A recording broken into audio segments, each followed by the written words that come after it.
हरि हरि ओम। हरि हरि ओम। हरि हरि ओम। ओम ध्यान मूलम गुरुमूर्ति पूजा मूलम गुरुपदम मंत्र मूलम गुरुवाक्यम मोक्ष मूलम गुरु कृपा। ओम शांति शांति शांति। वासुदेव सुतं देवं कंस चाणूरमर्दनं देवकी परमानंदं कृष्णं वंदे जगद्गुरुम्। ओम अच्युतं केशवं रामनारायणं कृष्ण दामोदरं वासुदेवं हरि। अच्युतं केशवं रामनारायणं कृष्ण दामोदरं वासुदेवं हरि। श्रीधरं माधवं गोपिकावल्लभं जानकी नायकं श्रीरामचंद्रं भजे। श्री कृष्ण गोविंद हरे मुरारे हे नाथ नारायण वासुदेव। श्री कृष्ण गोविंद हरे मुरारे हे नाथ नारायण वासुदेव। हरे कृष्णा कृष्णा कृष्णा राधे कृष्णा कृष्णा कृष्णा हरे कृष्णा कृष्णा कृष्णा। पितुमात स्वामी सखा हमारे।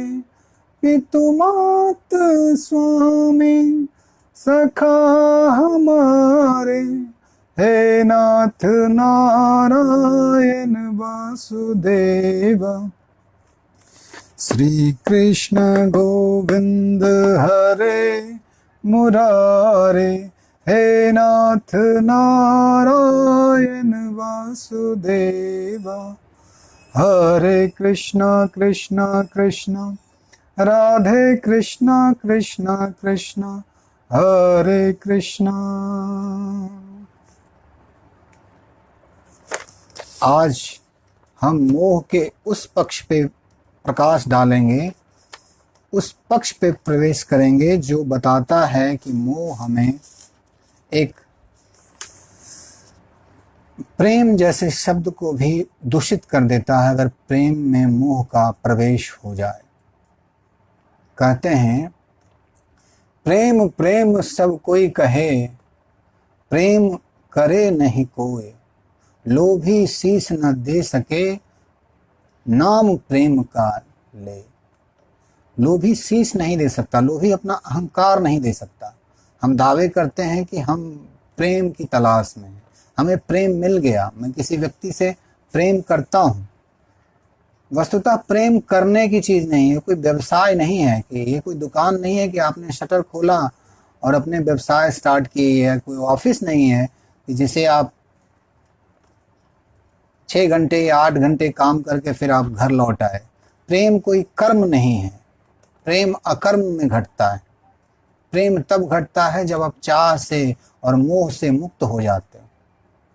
कहते हैं एक प्रेमी अपनी प्रेमिका को याद कर रहा था और उसे चिट्ठियां लिखे जा रहा था। चिट्ठियां लिखता और चिट्ठियां पढ़ता, फिर उस चिट्ठियों को फाड़ के वो डस्टबिन में डाल देता, कूड़ेदान में डाल देता। दोबारा लिखता, कहता नहीं ये उतनी अच्छे नहीं है, मेरी प्रेमिका के लिए तो एक उत्तम पत्र होना चाहिए। और लिखता रहता, लिख रहा था। कहते हैं सवेरे से ही वो पत्र लिखे जा रहा था। सांझ हो चली, फिर भी उसे जो मन माफिक जो उसे पत्र चाहिए था, जो प्रेम निवेदन चाहिए था पत्र के माध्यम से, वो लिख ना पाया।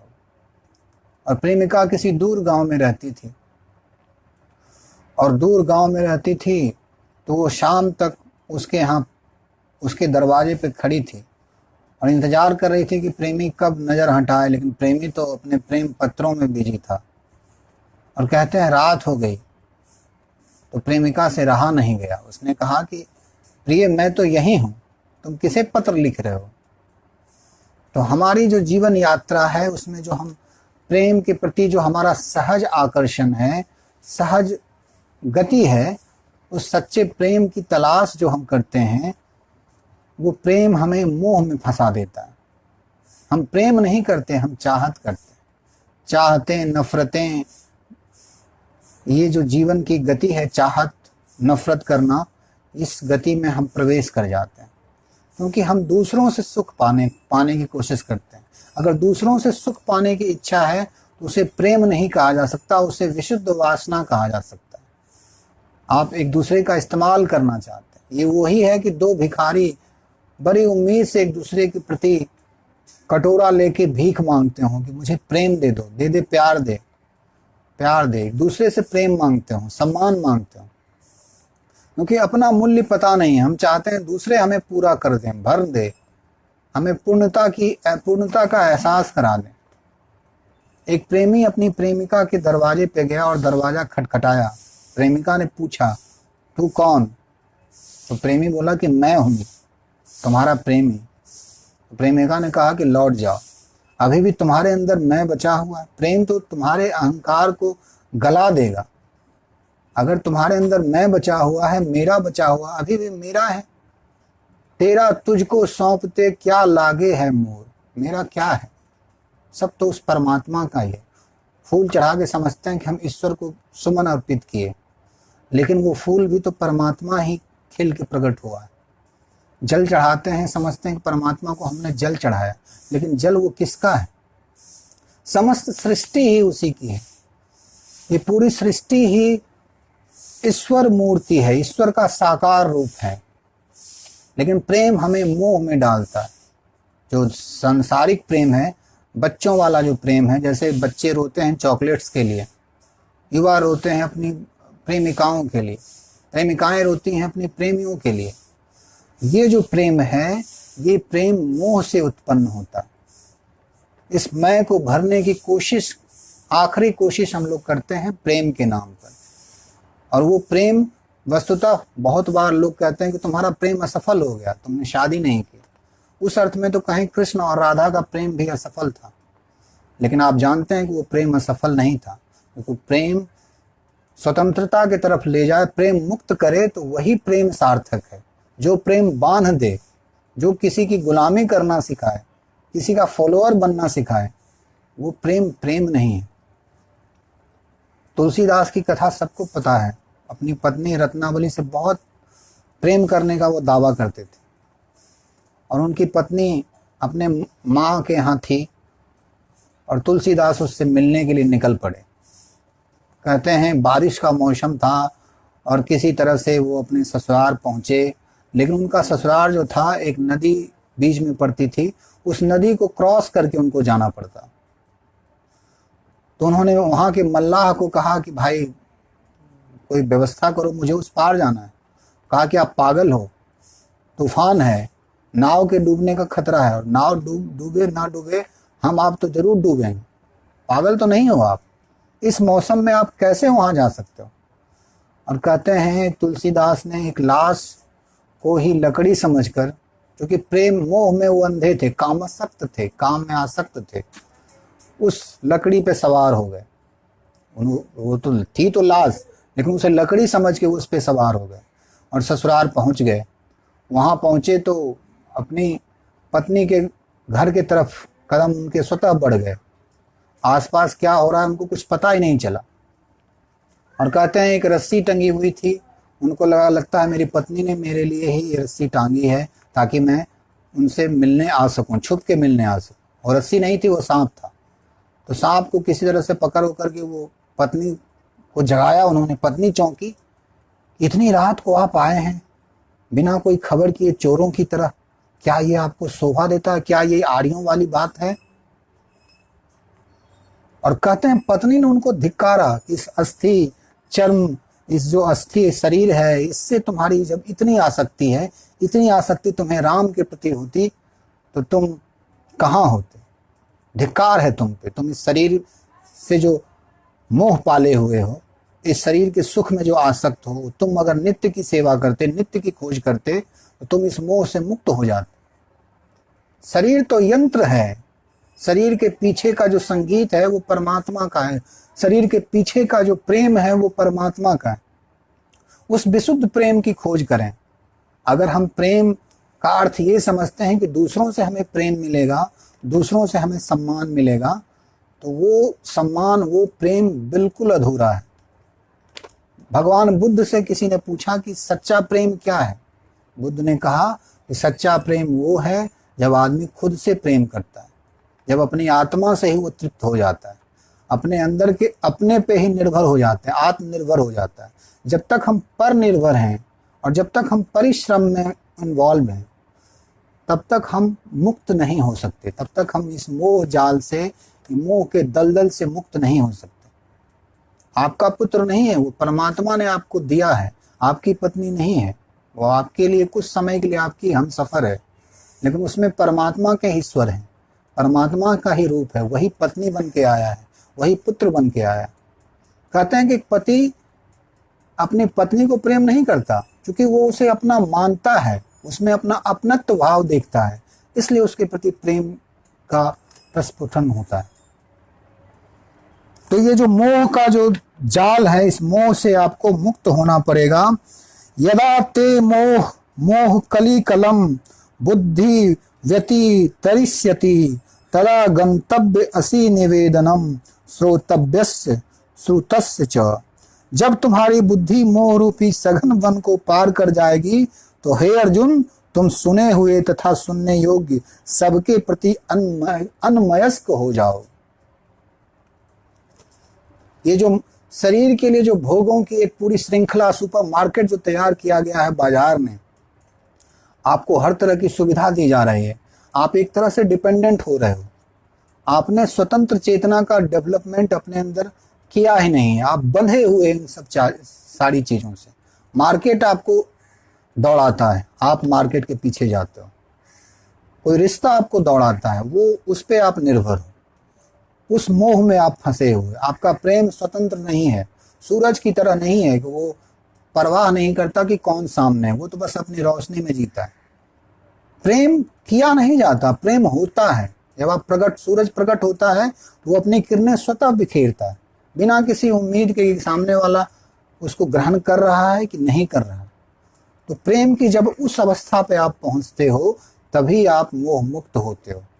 क्योंकि जब तक आप दूसरों से प्रेम, आदर, सम्मान, प्रतिष्ठा चाहते हो, तब तक आप मोह के दलदल में धंसते चले जाते हो। तब आप उस गहन अंधकार में प्रवेश करते हो, जिसकी श्री कृष्ण चर्चा करते हैं कि तुम गहन अंधकार में चले जाओगे अगर तुम इस मोह से पड़े नहीं गए। अगर तुमने प्रेम के वास्तविक तत्व को नहीं जाना, तब तक तुम उससे बाहर नहीं निकल सकते। अच्छा, भोगों की भी एक बड़ी श्रृंखला है, सुनी सुनाई बातें हैं, वेदों में बहुत सारी बातें कही गई हैं। ये करोगे, ये यज्ञ करोगे तो ये फल मिलेगा, ऐसे करोगे तो ये फल मिलेगा, ये पूजा करोगे तो ये फल मिल सकता है, शत्रु नाश होगा, ये होगा, वो होगा। तो भगवान श्री कृष्ण कहते हैं कि जिसको सागर मिल गया, करुणा सागर जिसको मिल गया, वो इस कुएं से तृप्त नहीं होने वाला। इस कुएं से आपको बाहर निकलना ही होगा, तभी आपके कर्म सार्थक होंगे। क्योंकि कर्म आपके स्वार्थ पूर्ण है, कर्म आपके व्यक्तिगत हितों के लिए है, उसमें सार्वजनिक हित नहीं है। अभी हमारे गांव में एक गंगा नदी यहाँ प्रवाहित होती है और उसका जल एक दूसरे इलाके ले जाया जा रहा है, बहुत अच्छी बात है। लेकिन ऐसा ना हो कि इस चक्कर में गंगा की जो वास्तविक धारा है, जो वास्तविक स्वभाव है और जो परिस्थिति है, यहाँ के जो पर्यावरण है, उसको क्षति हो। इसकी चिंता सरकार को करनी चाहिए। हर धार्मिक व्यक्ति, हर जागरूक व्यक्ति को इसकी चिंता करनी चाहिए कि नदी का जो वास्तविक स्वभाव है उससे खिलवाड़ न हो। हम अपने वास्तविक स्वभाव से पतित हो चुके हैं क्योंकि हम इस शरीर बुद्धि में ही आसक्त हैं। कृष्ण से अर्जुन ने जो प्रश्न किया वो सारे प्रश्न शरीर बुद्धि के हैं। मेरा क्या होगा, पितामह का क्या होगा, मैं मार के मुझे क्या मिलेगा, वो सारे प्रश्न जो उसके हैं वो अहंकार से ग्रसित प्रश्न हैं, वो देहात्म बुद्धि वाले प्रश्न हैं। वो एक बुद्धिमान व्यक्ति, बुद्धिजीवी व्यक्ति ऐसा ही सोचता है कि मेरा क्या प्रॉफिट है, मेरा क्या आगे का फ्यूचर प्लान है, क्या अचीवमेंट होगा, क्या मैं प्राप्त कर पाऊंगा, इसकी चिंता वो करते हैं। तो कहते हैं श्रुति भ्रांत बुद्धि समाधि में निश्चल अचल होगी जभी, हे पार्थ योग समत्त होगा प्राप्त यह तुमको तभी। समत्व तभी प्राप्त होगा जब तुम द्वंद्व से बाहर निकलोगे, हार जीत के गणित से बाहर निकलोगे, पाप पुण्य के गणित से बाहर निकलोगे।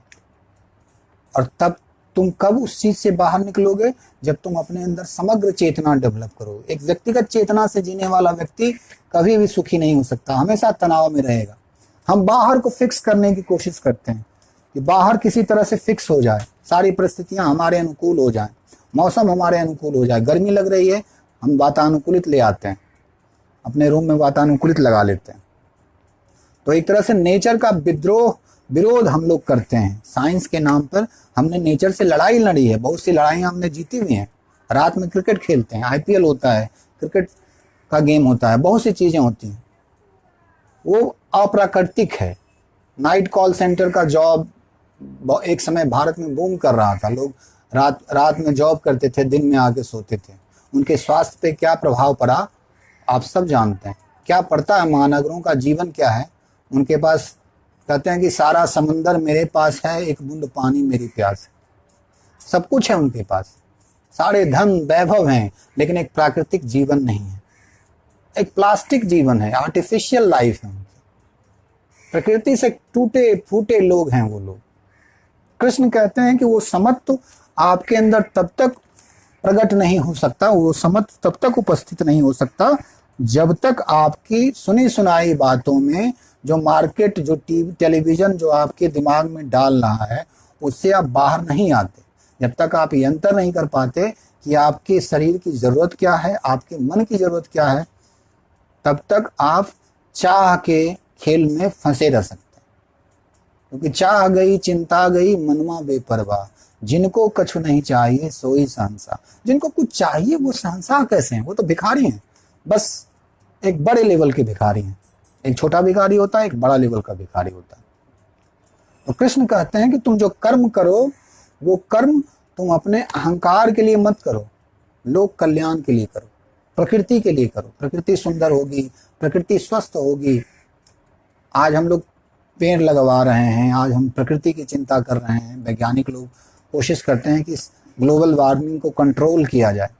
क्यों? क्योंकि हम प्रकृति के हिस्से हैं। प्रकृति ठीक होगी, अगर समग्र प्रकृति सही होगी तो हम भी सही रहेंगे। अगर प्रकृति बिगड़ गई, आज वही तो है, प्रकृति बिगड़ चुकी है, प्रकृति के साथ हमने खिलवाड़ किया है। प्रकृति कुछ भी नहीं, परमात्मा की ही शक्ति है, एक मैनिफेस्टेशन है। जब तक उसके साथ तालमेल नहीं करेंगे, जीवन में आपके सारे कर्म जो हैं विभ्रम, आपको भ्रम में डालेंगे, आपको बैलेंस लाइफ नहीं दे सकते। तो मैं प्रेम की बात कर रहा था कि प्रेम की खोज ही परमात्मा की खोज है, आनंद की खोज ही परमात्मा की खोज है। अगर आप प्रेम की खोज में हैं तो वस्तुतः आप परमात्मा की खोज में हैं, बस आपकी दिशा गलत है। अनित्य चीजों में आप प्रेम की तलाश कर रहे हैं, और प्रेम है नित्य, प्रेम है सनातन, प्रेम है पुरातन, प्रेम है जो सदा है, था और रहेगा। उस प्रेम की प्राप्ति आपको कभी भी इस नश्वर जगत में नहीं हो सकती। हाँ, उसका प्रगटीकरण आप कर सकते हैं, उसको व्यक्त कर सकते हैं, लेकिन हाँ, आपके पास रहेगा तभी तो आप उसे व्यक्त कीजिएगा। गधे से कहा जाए कि तुम सींग हमको दो, सींग है ही नहीं उसके पास, वो देगा कहां से? तो कृष्ण कहते हैं कि इस सुनी सुनाई बातों से तुम तब तक मुक्त नहीं होगे जब तक तुम उसके प्रति तुम्हारे मन में वैराग्य नहीं आएगा। और वैराग्य कब आएगा? जब तुम्हें नृत्य के प्रति प्रेम आएगा। क्या आप रेडियो सुनना पसंद करोगे अगर आपके पास एक अच्छा टेलीविज़न है, म्यूजिक है, उस पर आप उस पर वीडियो देख सकते हो? तो जिसको क्षीर सागर मिल गया, जिसको परमात्मा मिल गया, वो इन सब क्षुद्र खिलौनों में नहीं फंसता। हाँ, अगर बच्चे हैं आप तो आप खेलें, धन का खेल, सत्ता का खेल, समृद्धि का खेल, ये आप खेल खेल सकते हैं, लेकिन उस खेल से आप कभी भी समाधिस्थ नहीं हो सकते, कभी भी जीवन में आपको समाधान नहीं मिलेगा। इसलिए प्रेम की जो साधना है वो ज्ञान की साधना है, और ज्ञान की जो साधना है वो प्रेम की साधना है। प्रेम भी आपके अहंकार को गला देता है और ज्ञान भी आपके अहंकार को गिरा देता है। जब आप किसी के प्रति प्रेम पूर्ण होते हैं, किसी का कल्याण चाहते हैं बिना अपने व्यक्तिगत स्वार्थ के लिए, तो उस कर्म में परमात्मा ही आपके द्वारा उस कर्म को करवा रहा है। आप यंत्रवत वो कार्य कर रहे हैं, यंत्र बन के परमात्मा का यंत्र हैं आप। और तब जब परमात्मा आपको बांसुरी की तरह इस्तेमाल करता है तो पूरा जीवन संगीत हो जाता है। तो हमें अपने सारे कर्म को लोक कल्याण या कह लें ईश्वर समर्पित होना चाहिए। ऐसे कर्म करें जिसमें बहुत सारे लोगों का कल्याण हो। तभी आप इस कलिकाल में इस तनाव से, इस प्रतिस्पर्धा से, इस ईर्ष्या द्वेष की भावना से, इस अनिद्रा से, इन सारे कष्टों से आप मुक्त हो सकते हैं, तभी आप स्वस्थ हो सकते हैं। आज के लिए इतना ही। इति सर्वेषां स्वस्तिर्भवतु, सर्वेषां शान्तिर्भवतु, सर्वेषां पूर्णं भवतु, सर्वेषां मंगलं भवतु, सर्वे भवन्तु सुखिनः, सर्वे सन्तु निरामया, सर्वे भद्राणि पश्यन्तु, मा कश्चित् दुःखभाग् भवेत्। ओम श्री राम कृष्णार्पणमस्तु। आप सबों का जीवन मंगलमय हो। सत्य की तरफ जीवन को मोड़ें, असत्य का बस इस्तेमाल भर कर लें। असत्य क्षणिक है, उसकी कुछ दिन की कहानी है, वास्तविक साथी तो आपका सत्य ही है। उस सत्य नारायण की उपासना करें। हरि ओम इति।